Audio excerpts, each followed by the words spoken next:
ne ma'anar ya hayyu ya qayyum? Lafazin alhayyu da lafazin alqayyum sunaye ne cikin sunayen Allah subhanahu wataala. Shi lafazin alhayyu din yana nufin rayayye madawwamiyar rayuwa, rayuwar da ba ta da farko sannan ba ta da ƙarshe. Domin dukkan rayuwa in ba rayuwar Allah ba tana da farko sannan ya iya yiwa ta yi ƙarshe. Amma Ubangiji subhanahu wataala ba ya da farko ba ya da ƙarshe.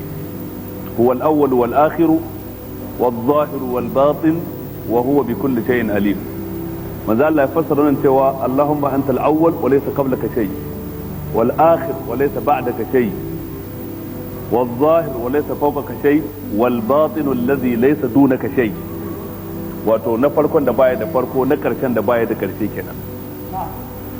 An kiraye shi da suna na farko don duk masu farko a gabansa suka yi farko ko shine musu farko din, kuma an kiraye shi na karshe domin dukkaninsu zai iya yiwa su yi karshe kuma shine zai kaddara musu karshe din.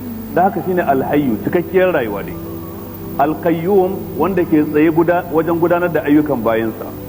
A nan gurin tsayuwa ba na nufin tsayuwa kishiyar zama, tsayuwa bi ma'ana kulawa mai dawwamammiyar kulawa da lura da bayansa. Afaman huwa qa'imun ala kulli nafsin bima kasabat, wanda shi ke tsaye wajen gudanar da kowace rai kuma yana mata lissafin abin da ta aikata.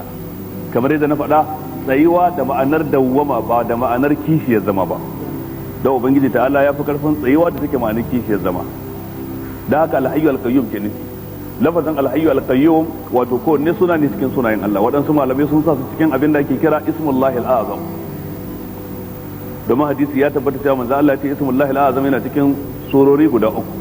Haka a jumlace wani daga cikin magabata ya ce na gano su, na farko dai cikin suratul baqara, na biyu cikin suratu ali imran, na farko na uku kuma cikin suratul taha. sai ya zanto waɗannan alhayyul qayyum sunan suka maimaitu a cikin wannan surori guda uku. Allahu la ilaha illa huwal hayyul qayyum la ta'khudhuhu sinatun wala nawm.